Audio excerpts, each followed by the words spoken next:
앞에 있는 내용을 한번 읽도록 하겠습니다. 시작. 하나님은 우리를 위해 쉬지 않고 일하시는 분이다. 하나님은 일감을 요구하신다. 하나님께 일감을 주는 것이 유익한 것이다. 하나님께서 일하시게 하는 것은 기도하는 것이다. 이 말은 지난 다니엘 기도의 첫째 날에 김은호 목사님께서 설교했던 내용이었습니다. 하나님은 우리를 위해서 일을 행하시기를 간절히 원하시는 분이다 라고 하는 것입니다. 하나님의 행하신 일을 선포하고 경험하는 것, 바로 이것은 우리가 능력 있는 그리스도인으로서 살아가는 삶임을 우리에게 보여주고 있습니다. 우리가 읽은 시편 118편은 다윗의 시입니다. 그가 어떤 사건을 경험한 후에 이 시를 썼는지는 알 수는 없습니다. 그러나 분명한 것은 죽음의 위기 가운데서 그것을 극복하고 난 후에 하나님의 일하심에 관하여 선포하기를 결단하면서 쓴 시라고 하는 것입니다. 그렇기 때문에 다윗은 무엇이라고 말하고 있습니까? 다윗은 하나님 앞에 이런 고백들을 하고 있습니다. 17절 말씀을 보면 내가 죽지 않고 살아서 여호와께서 하시는 일을 선포하리로다 라는 말을 하고 있습니다. 다윗은 죽지 않고 살아서 하나님께서 행하신 일을 선포할 것이라고 말하고 있습니다. 다윗은 결국 죽지 않고 살 것이고 반드시 하나님께서 행하신 위대한 일을 사람들에게 선포할 것이다 라고는 말을 하고 있습니다. 여러분, 다윗에게 분명한 확신이 있습니다. 그것은 위기와 고난과 위험에서 자신이 벗어날 수 있다고 하는 확신입니다. 그리고 또 하나 그에게 있는 결단은 무엇이었습니까? 내가 그런 상황과 환경 가운데서 벗어나고 난 후에 하나님의 행하신 일을 선포하겠다라고 하는 것입니다. 어쩌면 이것은 우리가 살아야 될 이유일 수 있다고 하는 것이고 우리가 선교적 삶을 살아야 될 내용이기도 한다는 것입니다. 우리가 어려움과 환경, 환난 가운데서 건짐을 받고 그리고 그 하나님의 일하심, 하나님의 역사하심을 선포하는 자가 될 것을 우리에게 말씀하고 있습니다. 그렇다면 하나님께서 행하신 일들은 무엇인가라고 하는 것입니다. 첫째는 하나님께서 기도에 응답하셨다라고 하는 것입니다. 5절 말씀을 보시면 이렇게 말합니다. 함께 합니다. 내가 고통 중에 여호와께 부르짖었더니 여호와께서 응답하시고 나를 넓은 곳에 세우셨도다 라고는 말씀을 하고 있습니다. 다윗은 고통 가운데서 하나님께 부르짖었습니다. 하나님께서 그의 기도에 응답하시고 넓은 곳에 세우셨다 이렇게 말하고 있습니다. 이는 사망의 골짜기를 벗어날 수 있게 하셨다는 것을 말씀하고 있습니다. 고난을 위해서 고통을 받을 때 무엇을 해야 되는가라는 것입니다. 그래서 하나님 앞에 간절히 기도하는 것입니다. 하나님은 예레미야에게 무엇을 요구하셨습니까? 예레미야 33장 2절과 3절 말씀을 이렇게 말합니다. 일을 행하시는 여호와, 일을 행하시는 여호와, 그것을 만들어 섬기시는 여호와, 그의 이름을 여호와하라 하는 이가, 함께 읽겠습니다. 시작. 일을 행하시는 여호와, 그것을 만들어 성취하시는 여호와, 그의 이름을 여호와라 하는 이가 이와 같이 이르시도다. 너는 내게 부르짖으라. 내가 내게 응답하겠고 내가 알지 못하는 크고 은밀한 일을 내게 보이리라 라는 말씀을 합니다. 하나님은 어떤 분이십니까? 이 일을 행하시는 분이다 라고 말씀합니다. 그분은 일을 만들어서 그 일을 성취하시는 분이십니다. 뿐만 아니라 우리의 기도 가운데 응답하시는 분임을 우리에게 보여주고 있습니다. 그러므로 우리가 기도할 때 하나님이 일하기 시작한다라는 사실을 우리는 기억할 필요가 있다는 것입니다. 우리가 기도하지 않으면 하나님이 일하시지 않습니다. 왜냐하면 그것이 하나님의 방법이기 때문입니다. 하나님은 우리의 모든 것을 알고 계시는 분입니다. 그럼에도 불구하고 하나님께서 우리에게 기도를 요구하시는 것은 무엇 때문입니까? 하나님은 우리에게 기도하기를 원하시고 그리고 그 기도를 통해서 하나님께서 위대한 일을 행하기로 작정하셨기 때문이라는 것입니다. 많은 사람들이 기도하지 않습니다. 그렇기 때문에 하나님의 일하심을 경험하지 못하는 것들을 보게 됩니다. 그러나 기도하는 자는 하나님의 일하심을, 하나님의 위대한 역사를 경험한다는 사실을 여러분 믿으시기를 바랍니다. 찰스 스펄전은 이런 이야기를 합니다. 당신의 희망이 무너지고 기쁨이 거꾸러졌을 때 가장 좋은 방법은 기도하는 것이다. 10년을 염려하는 것보다 10분 기도하는 것이 더 낫다라는 말씀을 하고 있습니다. 여러분, 밤을 새워 염려하지만은 우리는 밤을 새워 기도하지는 않는다는 것입니다. 그래서 우리가 그리스도인으로서 하나님의 역사하심을 경험해야 함에도 불구하고 그것을 경험하지 못하고 있습니다. 특별히 우리에게 말씀하는 것 중에 하나가 무엇입니까? 고난을 겪을 때, 고통을 느낄 때, 여러분 희망이 무너졌을 때, 기쁨을 잃어버렸을 때 여러분 무엇을 해야 할까요? 하나님을 위해서 부르짖는 간절한 기도입니다. 왜냐하면 기도는 하나님의 마음을 움직입니다. 기도는 절망의 문을 여는 열쇠이기 때문입니다.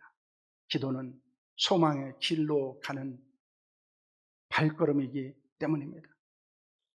여러분, 이 말을 기억하시길 바랍니다. 기도 응답은 하나님께서 일을 행하신 증거입니다. 우리가 기도 응답을 받는다는 것은 무엇을 말합니까? 하나님께서 위대한 역사를 행하신 것을 증거해 주고 있다는 것입니다. 그러므로 기도해야 우리는 하나님의 역사를 경험한다는 사실을 여러분 믿으시기를 바랍니다. 그렇기 때문에 하나님이 하시는 일이 뭡니까? 기도에 응답하신다는 사실을 여러분 믿으시기를 바랍니다. 둘째는 하나님이 나의 편이 되어 주신다는 것입니다. 118편 6절 7절 말씀입니다. 화면을 보고 우리 함께 한번 읽도록 하겠습니다. 여호와는 내 편이시라 내가 두려워하지 아니하리니 사람이 내게 어찌할까. 여호와께서 내 편이 되사 나를 돕는 자들 중에 계시니 그러므로 나를 미워하는 자들에게 보응하시는 것을 내가 보리로다 라는 말씀을 하고 있습니다. 여러분, 어떤 경기나 전쟁을 할 때 있어서 누가 내 편인가 하는 것은 매우 중요한 것입니다. 왜냐하면 누가 우리 편인가 하는 것은 내가 승리할 수 있는가 패배할 수 있는가를 결정하는 일이기도 하기 때문입니다. 그런데 하나님께서 내 편이라고 말씀하고 있습니다. 자신을 돕는 자들 가운데 함께 하신다고 말씀하고 있습니다. 그래서 그는 하나님의 내 편이기 때문에 투회하지 않는다고 말하고 있습니다. 여러분, 만약 하나님이 다윗의 편이 되지 않았다면 어떤 일이 일어났을까요? 시편 124편 1절 그리고 3절에서 5절은 이렇게 말합니다. 이스라엘이 이제 말하기를 여호와께서 우리 편에 계시지 아니하셨더라면 우리가 어떻게 하였으랴. 함께합니다. 그때 그들의 노여움이 우리에게 맹렬하여 우리의 산채로 삼켰을 것이며 그때 물이 우리를 씹스러 시내가 우리의 영혼을 삼켰을 것이며 그때 넘치는 물이 우리의 영혼을 삼켰을 것이라 할 것이로다 라는 말씀을 하고 있습니다. 여러분, 하나님께서 다윗의 편에 계셨기 때문에 그는 무서운 분노의 불에서 불태워지지 않을 수 있었습니다. 홍수에 잠겨 삼키지 않을 수 있었습니다. 금내에 휩쓸려 떠내려가지 않을 수 있었습니다. 원수들이 그를 이빨로 씹히지 않을 수 있었습니다. 사냥터의 올무에서 걸릴 새같이 되지 않았다고 그는 고백하고 있습니다. 여러분, 하나님이 내 편에 되어 주신다는 것은 얼마나 큰 신과 용기가 되는지 모릅니다. 우리가 원수들의 공격에도 두려워하거나 무서워하지 않을 수 있는 이유는 어디에 있습니까? 우리가 여러 가지 환난과 역경을 당해도 우리가 무너지지 않는 이유는 어디에 있습니까? 그것은 하나님이 내 편에 일었으는 사실을 믿기 때문입니다. 하나님이 여러분을 사랑하십니다. 여러분은 혼자가 아닙니다. 하나님이 여러분 편에 계시다는 사실을 믿으시기를 바랍니다. 그래서 그 믿음 가운데서 여러분 두려워하거나 무서워하지 않는 하나님의 사람들로 살아갈 수 있기를 축원합니다. 셋째는 하나님께서 보호해 주십니다. 8절과 9절 말씀 함께합니다. 여호와께 피하는 것이 사람을 신뢰하는 것보다 나으니 여호와께 피하는 것이 고관들을 신뢰하는 것보다 낫도다 라는 말씀을 하고 있습니다. 그래서 피한다는 것은 가장 안전한 곳을 찾아가는 것을 말합니다. 신뢰한다는 것은 온전히 믿고 맡기는 것을 말씀하고 있습니다. 사람들은 불안하고 위험을 극복하기 위해서 나름대로의 방법을 찾아 해결하려고 노력들을 하게 됩니다. 그래서 가장 안전한 곳을 찾습니다. 그러나 그것은 가장 안전한 곳이 되지 않을 수 있습니다. 여러분, 가장 안전한 곳은 어디라고 성경은 말씀하고 있을까요? 그것은 하나님께 피하는 곳입니다. 하나님을 전적으로 믿고 의지하는 것입니다. 온전한 신앙이 어떤 것일까요? 그것은 사람이나 재물이나 권력을 의지하는 것을 중단하는 것입니다. 여전히 우리가 그리스도임에도 불구하고 사람을 의지하고 재물을 의지하고 세상의 권력을 의지하고 있다면 우리는 온전한 신앙의 길에 들어서지 못합니다. 인간적인 도움에 연연하지 않을 때 우리의 신앙은 성장할 수 있습니다. 그런데 많은 그리스도인들이 여기에 머물러 있습니다. 그리스도라고 말하지만은 하나님을 전적으로 신뢰하지 않습니다. 여전히 자신을 의지하고 재물을 의지하고 또한 세상적인 방법을 의지하는 경우들을 보게 됩니다. 그래서 기도하지 않아요. 하나님께 맡기지 않습니다. 그러나 하나님은 우리에게 말씀하고 있습니다. 온전한 신앙은 하나님만을 의지하는 거예요. 하나님께 모든 것을 맡기는 것입니다. 전적으로 맡기는 것입니다. 뿐만 아니라 우리의 왜 신앙이 성장하지 않을까요? 그것은 인간적인 도움, 인간적인 방법에 연연하기 때문입니다. 그것을 벗어나지 못하기 때문입니다. 그러나 우리가 하나님의 놀라운 은혜를 의지해서 하나님께 피하고 하나님께 신뢰하며 모든 것을 맡겼을 때 우리는 온전한 신앙이 회복될 뿐만 아니라 우리는 신앙이 성장하는 것을 경험하게 된다는 사실을 믿으시기를 바랍니다. 이사야는 하나님을 신뢰할 때 어떤 일이 있다고 말하고 있습니까? 여러분, 이사야서 26장 3절에서 4절입니다. 함께합니다. 주께서 심지가 견고한 자를 평강하고 평강하도록 지키시리니 이는 그가 주를 신뢰함이니이다. 너희는 여호와를 영원히 신뢰하라. 주 여호와는 영원한 반석. 여러분, 하나님은 영원한 반석입니다. 그러므로 하나님을 신뢰하는 사람들은 그 마음이 흔들리지 않습니다. 하나님은 믿음이 흔들리지 않는 자에게 평강을 주신다고 말씀하고 있습니다. 평안한 마음은 환경이나 상황이 아니라 하나님을 신뢰하는 자에게 주시는 하나님의 은총이라는 것입니다.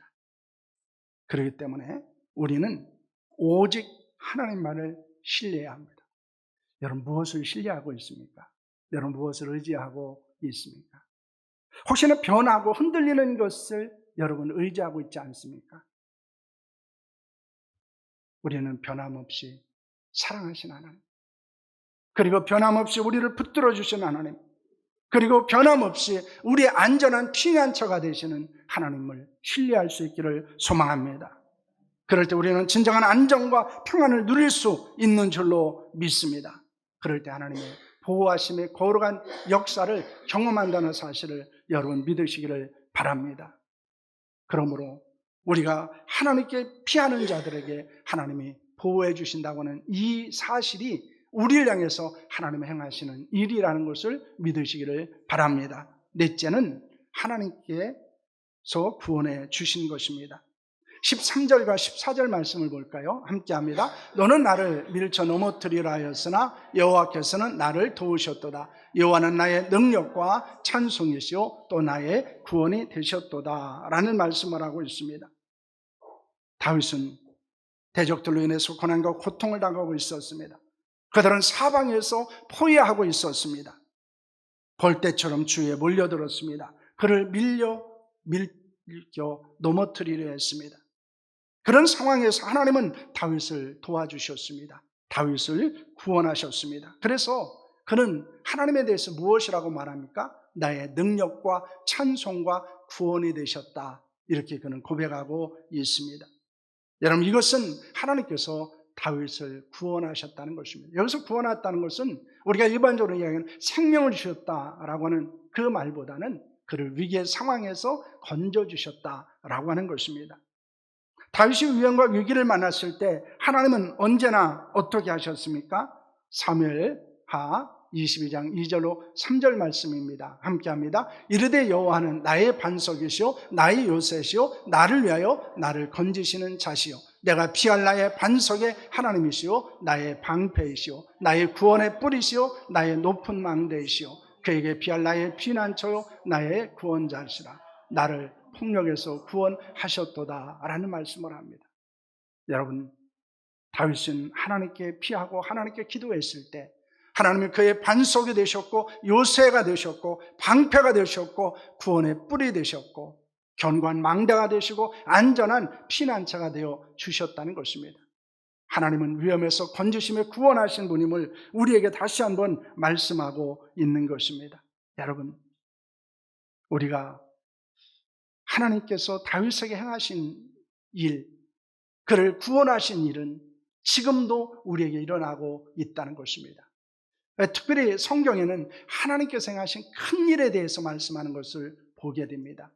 그래서 하나님의 큰 일이라는 것은 우리가 사무엘상 12장 24절 말씀을 보면 이렇게 말합니다. 너희는 여호와께 너희를 위하여 행하신 그 큰 일을 생각하여 오직 그를 경외하며 너희 마음을 다하여 진실이 섬기라 라는 말씀을 합니다. 여기서 하나님의 큰 일은 무엇을 이야기합니까? 이스라엘을 구원하신 일을 말씀하고 있는 것입니다. 애굽에서 구원하시고 광야로 인도하시고 그들을 가나안 땅에 들여가게 하신 것을 말씀하는 것입니다. 그런데 여기에 중요한 교훈이 있습니다. 하나님께서 이스라엘을 구원하신 그것, 바로 그것을 아는 자가 하나님을 온전히 경외하는 자가 된다는 것입니다. 하나님을 진실히 섬기는 자가 될 수 있다는 것입니다. 여러분, 우리가 하나님의 구원하심을 경험하고 고백하고 감격했을 때 우리는 하나님을 온전히 경외하게 됩니다. 그리고 하나님을 온전히 섬기는 자가 될 수 있는 것입니다. 하나님은 우리의 구원을 위해서 예수 그리스도를 보내주셨습니다. 그리고 예수께서는 십자가에 달려 죽으심으로 구원을 이루셨습니다. 바로 그것이 하나님이 행하신 큰 일이라는 것입니다. 예수님께서도 큰 일에 대해서 말씀을 하신 적이 있습니다. 마가복음 5장 19절로 20절까지 말씀입니다. 우리 함께 하겠습니다. 허락하지 아니하시고 그들에게 이르시되 집으로 돌아가 주께서 내게 어떻게 큰 일을 행하사 너를 불쌍히 여기신 것을 네 가족에게 알리라 하시니 그가 가서 예수께서 자기에게 어떻게 큰 일 행하셨는지를 데가볼리에 전파하니 모든 사람이 놀랍게 여기더라 라는 말씀을 하고 있습니다. 여기서 큰 일이라는 말이 두 번 나옵니다. 예수께서 행하신 큰 일, 그리고 그가 전파했던 큰 일입니다. 여러분, 이 말씀의 배경은 예수께서 거라사인의 귀신 들린 자를에게 있는 군대 귀신을 내쫓는 것입니다. 그러자 그가 온전해지고 예수님을 따르기를 원했습니다. 그때 예수님께서 그에게 무엇이라고 말씀합니까? 집으로 돌아가서 예수께서 긍휼히 여기시고 행하신 큰 일을 전하라고 말씀하고 있습니다. 그 큰 일은 마귀의 포로에서 벗어나게 하신 일입니다. 그를 온전케 하신 일입니다. 그를 치유하신 일입니다. 그를 하나님의 자녀로 삼아주신 일입니다. 그러자 그는 동네에 들어가서 예수께서 행하신 큰 일을 전하게 됩니다. 그러자 많은 사람들이 예수님이 행하신 큰 일로 인해서 구원받은 것을 우리가 말씀하고 있습니다. 여러분, 우리가 해야 되는 큰 일이 무엇일까요? 하나님도 큰 일을 하셨어요. 예수님도 큰 일을 하셨습니다. 우리가 해야 되는 큰 일은 뭡니까? 그것은 다른 것이 아닙니다. 측량할 수 없는 큰 일, 셀 수 없는 귀한 일, 헤아릴 수 없는 큰 일, 즉 우리를 구원하신 그 일을 선포하는 것입니다. 이것이 우리가 해야 될 일이라는 것을 말씀하고 있는 것입니다. 예수님은 아버지 하나님께서 일하시니 나도 일한다 라고 말씀하고 있습니다. 우리도 하나님 아버지와 예수 그리스도께서 일하셨기 때문에 우리도 일해야 합니다. 우리는 하나님의 큰 일을 세상 사람들에게 전해야 될 사명이 있습니다. 우리가 예수 그리스도의 복음을 전하는 일은 하나님의 큰 일에 참여하는 것임을 말씀하고 있습니다. 하나님의 행하심을 기대해야 되고요, 하나님의 행하심을 경험해야 되고 하나님의 행하심을 선포하는 자가 된다는 사실을 여러분 믿으시기를 바랍니다. 하나님은 우리의 기도에 응답하셨습니다. 항상 우리 편이 되어주셨고요, 그리고 우리를 보호하시고 우리를 구원해 주셨습니다. 하나님께서 우리를 위해서 행하신 일을 우리는 선포하는 자들이 되어야 합니다. 하나님의 일하심을 경험하기 위해서 어떻게 해야 될까요? 첫째는 기도하는 것입니다. 기도해야 하나님의 일하심을 경험하게 됩니다. 두 번째는 하나님께 피하는 것입니다. 세 번째는 하나님을 철저하게 신뢰하는 것입니다. 그때 우리는 하나님의 놀라운 역사를 경험하게 되는 것입니다. 하나님은 지금도 일하십니다. 지금도 역사하십니다. 지금도 놀라운 능력을 행하십니다. 그런데 많은 사람들이 그것을 경험하지 못하는 것은 무엇 때문일까요? 기도하지 않기 때문이에요. 고난과 역경이 와도 기도하지 않습니다. 그런데 그러면 하나님의 일하심을 경험하지 못해요. 그러나 기도하면 하나님의 일하심을 경험할 수 있습니다. 두 번째는요, 하나님께 피하지 않습니다. 인간적인 방법, 인간적인 지혜, 인간적인 어떤 방식으로 문제를 해결하려고 시도하게 됩니다. 그러나 그것은 하나님의 일하심의 역사를 경험하지 못하는 어리석은 것이다 라는 것입니다. 세 번째는 하나님을 신뢰하지 않습니다. 하나님을 신뢰하지 않기 때문에 기도하지 않아요. 하나님을 신뢰하지 않기 때문에 하나님께 피하지 않습니다. 전적으로 모든 것을 하나님께 맡기지 않는다는 것입니다. 여러분, 오늘 우리는 하나님이 나를 사랑하시고 하나님은 언제나 내 편에 계시고 하나님은 나를 위해서 위대한 일을 행하신다는 사실을 믿으시기를 바랍니다. 그 일을 경험하기 위해서 여러분 기도할 수 있기를 원합니다. 하나님께 피하기를 바랍니다. 하나님을 신뢰하기를 소망합니다. 그래서 하나님이 행하시는 위대한 일, 큰 일, 놀라운 일, 측량할 수 없는 그 일을 경험하는 저와 여러분들이 될 수 있기를 축원합니다.